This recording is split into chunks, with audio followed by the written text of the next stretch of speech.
there. Thank you for tuning in. This is Dhruti Shah, and welcome to the Resilient Entrepreneur podcast, where every month I bring to you the story of an entrepreneur who is proven to be unstoppable because they're resilient. This podcast is a culmination of my own story of resilience. As someone who taught herself early on to be mentally tough, I came to realize that success stories are great to remain motivated, but true learning happens when you fail, you stumble, you reflect, and you rise. This podcast is an attempt to bring to you, to my listeners, the situations that test your nerves, your grit, and your resilience. If you listen closely, you will hear the entrepreneurs reflect. And who knows, you may have some light bulb moments yourself. The Resilient Entrepreneur is brought to you by C2C OD, a firm that specializes in bringing people and strategy together. With that, let's meet my guest today. Coming right up.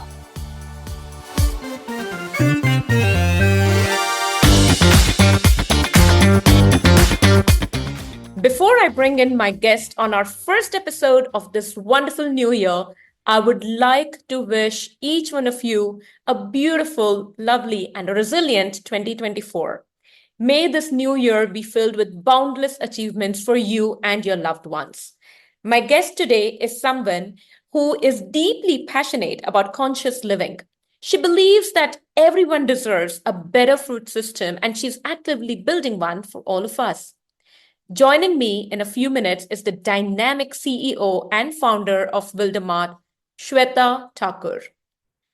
Wildermart is a sustainable AI-powered health food store which offers over 1,500 products across 30 categories, ranging from certified organic staples to F&B, clean label artisanal food packaged foods to chemical-free personal and home care products. An alumnus of XLRI and Indian Institute of Management, Bangalore, Shweta started out as a banker at HSBC, handling roles ranging from strategy, data analytics to sales and marketing. After a very successful banking stint, she kickstarted her entrepreneurial journey and co-founded Graffiti Collaborative, a communication agency. Shweta describes herself as a mother of 5 furries, a vegan for 10 years, an environmentalist, a health feed, and a hippie child who has seen the difference food choices can make on her mind, body, and spirit. She is on a mission to empower people to be able to make more informed food choices. So here is Shweta for you. Hey, Shweta, so good to see you. Thank you for joining us Hi, today. Dhruti. Thank you. Thank you so much for inviting me here. This is My actually my pleasure. first podcast, so I'm very excited. Oh, that's brilliant. It's always good to be somebody's first, especially when it comes to podcasts. Yes, Great. Shweta, great. so, we've had a conversation before. I've looked at what you do, and from business banking to creative agency to Wildermart, what's been the journey like? Wow. I think something that I have said, I mean, it happened when I was in college. I went to LSR and I was studying statistics. And it happened, the first time it happened was then, wherein I understood what serendipity was. Basically, I'd got through economics, maths, and statistics. And I chose statistics, which was the oddest combination and, quite against my parents' wishes because they're like, when you're getting economics, who chooses statistics? But I Yeah. did that. And somehow, when the dots connect now, where you have to understand data and analytics, it works out. So I think most of my life has been like that, serendipity. So, things have been coming and I just say yes, like the movie Yes Man. I say yes to what comes my way. And it just opens out into a beautiful space, I think. It's been a good journey, very Amazing. diverse. And tell me a little bit more about Wildermart. How did that come into being? So again, I mean, I think the journey started very early on, about 10 years back. And it started because at that point in time, I'm still very climate conscious. And at that time, I was trying to figure out ways and means to cut down my footprint, climate footprint. And I did all these, switch off your tap and switch off the lights and don't turn on AC. Like I went for years without using air conditioning. Even now, I don't use it for the most part. But then someone told me that, have you looked at your food? Because at that time I was a violent meat eater. So, and then they were like, have you looked at your food and the food print? And I was like, no. And I didn't even like obviously understand that there was something like food print at that point in time. And then I watched Cowspiracy, and overnight I went vegan from being a meat eater, and it's 10 years this month now. So I went vegan, and then I started understanding about food because still before that, I hadn't questioned my food. It was a very business as usual kind of thing. Whatever I was being fed, if I liked it, I ate it. If I didn't, I didn't. So it was all a palate-based decision till then. But when I started reading about food, I understood that, there's a lot of complexity in that, in the food systems that have been designed today. How it affects the planet, how it affects our health, how it affects the animals, the people on the journey. And it is a very broken food system. And so when I went on that journey of changing food and researching that, that's when I started skewing towards health. And by then, I think 10 years back, I had already started a lot of steps and measures of what I would call broadly healthy. Like I've never been a workout kind of a person, but I've always watched what I'm eating, not from a diet perspective, but just like greasy food and stuff just doesn't sit well with me. So I've kind of started connecting with my body a lot more. And when I went vegan, that happened a lot more, where, I could understand signals from my body, when it was aching, hurting, what could have gone wrong and things like that. So the journey of health started then. And more than health, I think personally for me, it was this idea that how can something so basic, which is food, be so broken for all of us? Like we are 7 billion people trying to eat and we haven't got that right. Like, so that's when it started irking me that I need to do something about that. Like I need to be part of the solution and not just, just because I went vegan, that can't be my only contribution to this game. And which is where I think it started. So at that time when I had an agency, I started working with brands which were in the clean food space. Then I started an event in Bangalore called Wilderfest, which was essentially a flea market, which was a vegan conscious, first vegan market of Bangalore. And from there on, that Wilderfest kind of became Wildermart. And it's just an extension of that journey of food that I've had, and primarily around the aspects of food, not just the taste of the food. Nice. Oh my God. So there's, of course, this realization, and I hear a very clear purpose for why you're doing this. It's much more than a business idea, right? It's something Absolutely. that you are clearly very passionate about, and you've done this massive research around it. One of the things I always hear in entrepreneurs, and that impacts directly their mindset, is you could be passionate about one thing, but when it comes down to the economics, and you've studied that, when it comes down to that, how do your decisions get impacted? Well, that is a mindset decision, actually. So when I quit my career, when I was with HSBC, I had just moved from Bombay to Bangalore, and I was handling business banking in Bombay. And because you're from these tier 1B schools, so you get to work with the business heads and stuff. So I had a fabulous first work experience at HSBC. When I came to Bangalore, at that time, I was literally peaking in that part of the career because I had done this massive 100 crore deal for the bank, and the bank had given me like an award, Global Hero Award. The global CEO came down and gave all that. So I was really peaking at my career at that point in time. And then a friend of mine asked me, hey, Thakur, you want to start, everybody calls me Thakur, but yeah, hey, you want to start a business? And I'm like, cool. Like I said, serendipity. I'm like, okay, it came my way. And I'm like, okay, what do I have to lose at this point in time? Because, I'll try it out for a couple of years. If it doesn't work out, I'll come back to my job. I have no liabilities to work towards or something. So I was very free in my mind when I took that first step towards entrepreneurship. And I think that was about 13, 14 years back. And I think I got addicted after that because that rush that you were feeling was not of building something and of creating something, was not the same rush that I was feeling at my job. And And of course, I took, obviously, there was no money. There was no money at all at that point in time. And the money has been way lesser than, what I would have earned because I know what my peers are and where they are in their careers. Yeah. But, and it comes down sometimes, you have those dark moments and you're like, shit, what am I doing with my life? And was this the right decision? But you Mhm. wake up and it's a fresh day and you're like, yep, absolutely the right decision. So I'm very happy with where I am in my life. And I have no regrets that I did not earn as much. My family has a lot of such regrets. My parents are like, oh, you go to a B school and this is what you do after that? This you could have done without that. I'm Yeah. like, yeah, cool. It just happens. But Yeah. yeah, so it is tough. And financially, it gets struggling at points in times, and the economics don't always work out. But I think it's about staying on track and knowing what you're doing and why you're doing it. Like you said, in my case, and I tell everyone, it's not actually passion. It is just purpose. It is just purpose. I believe that with my time that I've been given on this planet, I need to do something more than myself and my immediate circle of people. And Yeah. this is my legacy, or this is my way of contributing to the world today. So that drives, and when that mental switch happens, no, it just drives you. And yeah, you can take a few lesser holidays and buy lesser clothes, which I anyway do because I'm climate conscious. So a lot of my expenses are anyway not there. So it's been comfortable that way. Yeah, It just suits your overall lifestyle, sounds like that, right? it It does. falls It very does. much in place with that.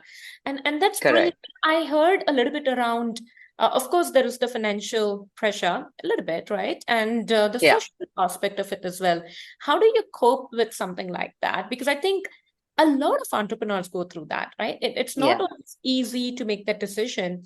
And you were lucky that you did not maybe have the financial liabilities or debts to take care Yeah. of. There are people out there who really want to become an entrepreneur, but are just stopping themselves short because they're like, oh my God, how am I going to support my family if this goes on? Yeah. For you, given that, okay, maybe the financial pressure was not as dire, but there was clearly Mhm. a social aspect of it as well. How did you handle that by not caving in? How did you stand strong? Well, so what happened with the social circle is that the social circle itself shifted for me, because when I started my entrepreneurial journey, till before that, my entire social circle was my B school friend circle, right? And which is a very different friend circle. And Mm-hmm. when I started, even at a workplace, I would still hang, like even at HSBC, there were these graduates who had come from the schools, and you would start hanging around with them or seniors and stuff like that. So your social circles was slightly high profile, I would say, in that sense, seniors and stuff. But when I started up, at that time, because I started a creative agency, I went from being in a finance world to a complete shift where there was like completely disorganized bunch of people, writers and designers and filmmakers, and their point of view on life was very different. Like, and what happened to me at that point in time was that this entire structure broke down for me. Like, till before that, I was this very milestones person, like who all of us are. We are raised like that. So my parents had set these milestones in my life. You need to have a career, need to get married, need to have children, and things like that. And that entire setup broke down very early for me. 4 years into my career, it completely broke down. And I was like, wow, I was living in a bubble at that point in Uh-huh. time. And Yeah. when I came out here, I met a lot more people, a lot. And I realized that those B school crowd was very small percentage of the rest of the world. Yeah. And I'm like, oh my God, I have been living in a bubble and this is the real world. So my social circle actually changed. And then I started hanging out with these artists and designers and stuff because I wanted to understand how they view the world. And of course, I was learning a lot because as a career, I had taken a career change about into a field that I had no idea about. So Brilliant. I started spending a lot of my time with them. And I think then it just happened that okay, the B school culture stays in some parts when I go for a Diwali party or something like that, but a large part of my social circle itself shifted. So I became one with a larger group of people. I moved out from the top 1% into the 99%, and so therefore it didn't affect that. But if you ask me quite honestly, does it affect me when I go back into that circle and meet people? Maybe. I mean, quite honestly, sometimes it does, because you look at their lifestyle and stuff, and honestly, I love my life, but still when you go into that lifestyle, you feel like, all right, will I be asked questions which I am not wanting to answer, not because I mean, I can't answer. I would love to answer, but then your view of me would change for some reason. So you have to really understand me to be able to understand what I'm doing. And thankfully, my immediate friend circle from my school is really, really honest. I think they've been very honest bunch of friends right from the beginning, and they know me. So they know that I will behave a certain way. So they Yeah. don't expect anything less of me or anything more of me than what I am. So Yeah. that's also been very good. I think from the family side, it's been a little off because my parents are not that proud of me anymore, which they were when I went to a B school and I went to a bank and I was earning a salary that my father had never earned. So, it was something to really shine about. And after that, they're like, yeah, cool. She's doing a business. We're not entirely sure what. So Yeah. after that, they've stopped talking about it. So the family side of it gets affected. But I think the friend side is still cool. Of course, of course. And what I'm also hearing is, about creating your own tribe in that sense, Yeah. connecting with people who really share your purpose, your values, and your goals, Yeah. rather than dragging yourself in a direction that your heart is not in it, right? And that can Exactly. take you so far. And the way I am looking at it is, thinking about Wilderfest or Wildermart, it's just the start of something beautiful, right? And you are still in that, I mean, I know it's not been, more than a decade or anything like that. You're still getting started in that sense. And that's the beauty of Yeah. entrepreneurship, right? That you're getting started almost every day because another idea and you pivot, another idea Yep. and grow, you scale. You just don't know what's waiting for you. And I think that's it, Absolutely. strength to kind of hold on to that and say, Yeah. I believe that this is my purpose. And your words, I've been put in this world to do something bigger and I'm going to do it. That's it. Come what may, and the Yeah. rest will figure Yeah. out. You know, Correct. yeah. So I completely relate to that in that sense. Have you had, in talking about having a support system, have you had any mentor or coaches along the way that have really supported you, or has it mainly been leaning on this, this amazing group of people that you're with? What has that been like? So I've had at different stages. So I would not, I mean, I really would love to figure out if there's a long-term mentorship relationship that people have had. A lot of them have had that, and it's been fairly Yeah. lucky for them, I guess. For me, I think at different stages of my career, different people have come and played that role out for me. So when I was with HSBC, the head of business banking at that point in time was the coolest guy, and you could not have a better first boss, right? He just did not look at me in any other way. So which is why one of the things that happened for me was also that this unconscious bias that you have for women at workplaces, and therefore the career from then on. And I'm asked a lot of questions about women entrepreneurship. That boss of mine made the difference, I think, in my life, because he never saw me as something else other than an individual that was working on it. And because of that, my mindset from there on was like that I never saw people for gender, race, any kind of they were just individuals who had a certain skill and talent to give in. Correct. So he was really mind blowing at that time. When I moved into an agency, I had a couple of people from other agencies and other clients, actually, seniors in the industry, who saw what I was doing. And again, I had come from a place, very different place, not from, the Ogilvies of the world, where typically that's how you start an agency. You work at an agency and then you start out. So it was refreshing for them, I guess, because I was coming with no baggage like that or no preconceived notion. So I was challenging, a lot of things which would have just been understood in an advertising space. So Right. yeah, I think, and today, for example, who I really love is Sairi Chehel. She's been like a pillar for me because she's an investor with us. And Okay. I truly did not understand. I mean, when I raised my round last year, I wanted at least one female investor, because I'm like, how can it be that there is nobody? Because, women are my core audience and I am building a team. And today, honestly, I mean, while I say I'm not biased towards a gender, but I love working with women today. So, Mhm. I mean, and then I was like, no, I have to get a female investor. So she's been a pillar because she's kind of navigating a lot of things, helping me navigate a lot of things, Mhm. which I don't even know exists. So, for example, Right. that this boulder will come in your way. I don't see it right now, but she's probably seen it in her journey, and she can tell me and warn me about it. Yeah. Of course, vicarious learning is something that you seldom do unless you hit that boulder. You'll not realize, oops, boulder. Uh-huh. But yeah, but it Yeah. helps. So. Absolutely. And people like them who become our role models, they kind of show us that boulder a little bit early on so that we're going Yeah, to get smashed into that. But interesting you absolutely. mentioned Sairi because I have her interview in my book as well, and she is one hell of a lady. I love her. Yeah, yeah, Uh, yeah. fantastic. I love people who call a spade a spade. Like that's the Yeah. kind of people, and I've been fortunate to be mentored and trained by people like that. So I think my personality also started kind of becoming more like that. Yeah, fantastic. And again, it comes to who we surround ourselves with, Yeah, that makes us who we are as an individual and has such a huge, immense impact on our experiences, right, as we move yeah. forward.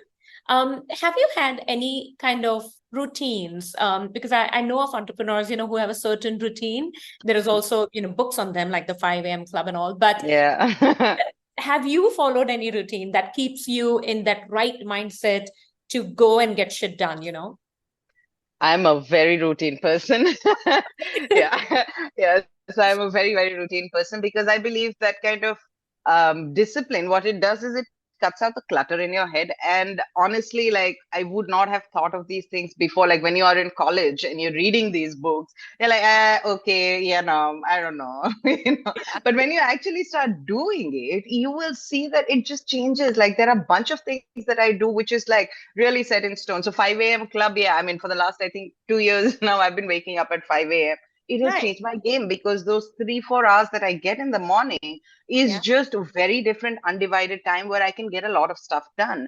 I have routine about my food. I have very good discipline with my food, and that has helped. Like really, over 10 years, the way I have eaten is has changed my body. Like I have energy which is much higher. I can go Yeah. for 12 hours working, not get exhausted, Yeah. not miss out on my personal commitments to my friends, family, all of that. I'm able to manage my time. So my food has helped a lot. Hmm. What has also helped a lot is single tasking. Earlier I was a very proud multitasker and like, oh my god, I can have so many tabs open in my head and Oh, be yeah. cool about it. Later I was like, nah, not worth it because you're not doing justice to anything then. Yeah. So now I literally calendarize everything. You want to talk to me, it has to be in the calendar, and I train my team like that. So Nice. everything in my life has become about time and project management. That's essentially, and people management. That is what I'm focusing on as an entrepreneur, but also as a person, as an individual. Like if you can manage relationships, that's people management. If you can find time for them, that's time management. If you Yeah. have to take your pets to the vet, that's also project management. Like, okay, in my day, it has to fit in somewhere.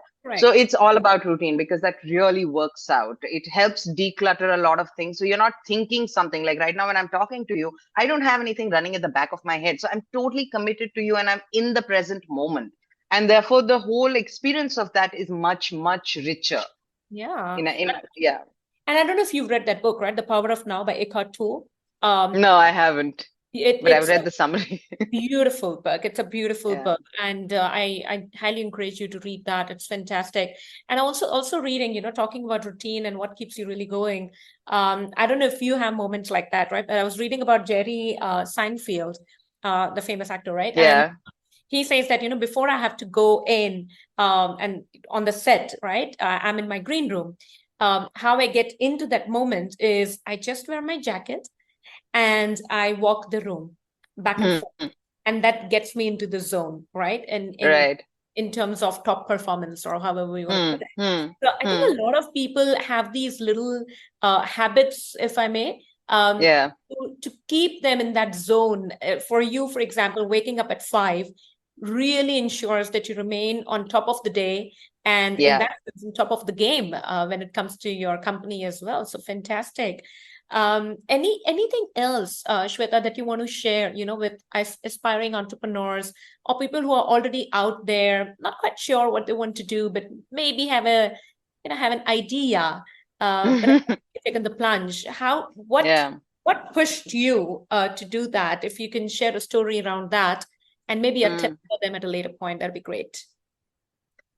So I think it's that mindset which is about not just entrepreneurship, but it's a mindset in life that you need to have where you need to be open to what's coming. Like I have one of my tattoos, read embrace change. And if you're not able to embrace change, change is genuinely, I mean, however cliched it is, change is the only constant. You cannot avoid it. You cannot run from it. The harder you try to push away, the more it will hit you in your face, and not in a way that you like. So I think being open to just how the universe is and accepting it, like one of the so once I had taken out time to actually train for Jeet Kune Do, which is Bruce Lee's form of martial art. And what I had really liked in that 3 month period was that I was being trained in Lao Tzu philosophy as well. So it was a lot of mind and physical training that I was going through. And one of the key aspects of Lao Tzu philosophy that I took away is the acceptance that there is a larger system at play. And you're a mere cog in that. And the minute you can accept that, then you are prepared to do anything about it. Till you're fighting that fact that there is something bigger and larger, it's not going to happen for you. So when you are trying to even live life, I would say live life accepting that there are bigger things at play. You're not, there's nothing in your control. The illusion of control is just an illusion. So so you take your chances. If you don't take your chances, like a friend very early on in my life told me that, hey, I've come back here talking to you because I don't want to take that chance of what if, like you don't want to live your life with what ifs, right? So you want to live your life taking the chances. And what's the worst that'll happen? I have lived my life with the philosophy: if it's not dead, if somebody is not dying in the process, then that's not the worst. That's really the worst that can happen. And which will also happen. It's not really worst. I mean, it's part of the process. But if I'm not killing anybody, I can take the chance. And so it is about taking chances. Some will work out, some will not work out, and you have to be very unequivocal in your life about that. Like accepting your defeats and your failures with your successes, and all this stuff that they tell you in the books are for real. And I think you realize that only once you grow up. When you're still in your 20s, you're like, all this cliche and stuff, but it's all for real. So you have to stay very calm in your head. So I think spirituality for me has helped a lot of this navigation, where you start accepting and letting go of things. Like you cannot control everything, and hence you take your chances, really. So if you're scared, if you're wondering what will happen, what is the worst that will happen, really weigh it out. 2 years you will live without salary, you will not go out to party, your lifestyle will change. If you have kids, of course you have a lot more responsibilities, and if you have dependents, you have a lot more responsibility. So probably you have to think a lot harder, but see if you can take that chance. Because what if it doesn't work out? You can always go back, right? Like, Right. unless you get addicted like me and you love the pain, then you don't want to go back. Yep. So yeah, so that's also why I have that many tattoos, because I got addicted to that pain for that period. And it's fine, like it's okay. You got to live your life. And what else is there to do? Actually, if you think about it, when you let go of all these small tiny pieces, you have like 60, 70, 80 years of time. What are you going to do with that time? You have to at some point in time commit to yourself, right? A large part of your 20s, you're living in like this whole rush of getting somewhere. Then you get married, you have children, and then when you come in your 30s, you're like, now what? Like I have hit all those milestones that I had to, and now the next milestone, my kid is going to get married. So now in the middle is the time for you, and which is why we are focusing, and we are asking our customers to focus on health at that point in time. But if you want to focus on entrepreneurship or taking those chances in your life, please do. Yeah. There's nothing better than that. And that's pretty much what truly staying resilient is all about, right? Everything that you shared, right? From, the purpose that you have, to creating a tribe for yourself that works for you, right? To spirituality, accepting for things as they are and accepting it in, the bigger picture, maybe. Buying into that entire philosophy and having that routine that really keeps you going, right? All of that. So, Shweta, here is to taking chances. And I really hope that everything that you've shared with us today will go on to inspire entrepreneurs. I wish you all the very best, both in your personal and professional life, and, stay resilient. Thank you. Thank you so much, Tuti. And I wish you the same. You're doing something really fabulous. And I think resilience is a message that people need to learn, not just again in their professional life. It's just a life thing. You have to bounce back, because again, what else is there to do? If you have a choice just to stay something, you don't. Yeah. So please driving that resilience and tell people to be more resilient, because I think we'll be better that way. Oh, of course, as a society, as an individual. Exactly. It's always a pleasure to speak to a resilient entrepreneur, and Shweta has definitely proven that more than once in her career. So let's bring in my producer, Ramuna. Ramuna, what did you think of this conversation with Shweta Thakur? Hey, Dhruti. And before I share my thoughts to all our listeners, hope you're all doing well. Wishing you a fabulous year ahead. Please do keep tuning in to the podcast. Dhruti and I have an exciting lineup of guests for you this year. Yep. Coming back to Shweta's conversation, I loved her energy. The optimism that she literally embodies. You can hear it in her voice, in her journey, that very bring it on vibe. And I think that's got to be a great asset to have, right, when you're an entrepreneur. Sure. And the other thing is, she referred to the yes man thing. So I feel like that open-mindedness has served her really well in the journey. Shweta's definitely someone who does not shy away from challenges or new opportunities. Yeah. Oh, yeah. And that's exactly what stood out for me as well. She's not a bystander to challenges. She's not one of those people who will operate from a place of concern and say, oh my God, the world is coming to an end. It is devastating to see where we are headed when it comes to climate change and all of that. She saw it and she said, I'm actively going to solve for it. I'm going to do something about this. So, there are always choices we make. You can either be a bystander or you can do something about it. And she chose to do something. I love that. That's who she is, right? And I think over a period of time, what really came across in our conversation is that, with patience and perseverance, we figure it out. Do we really have it in us to kind of stay true to our purpose? To the path that we've chosen for ourselves and say, this is it. I'm not going to digress. Yes, I'm going to pivot if need be, like she did, but I'm not going to give up, right? And as Shweta says, I just want to quote her on this. Take your chances. Do not live your life with what ifs. I love that. I absolutely love that. So yes, with that, a beautiful episode comes to an end again. I get so energized every time I talk to these fabulous entrepreneurs. And I can't wait to bring a new entrepreneur to you all next month once again for the Resilient Entrepreneur Podcast. Thank you. Bye-bye.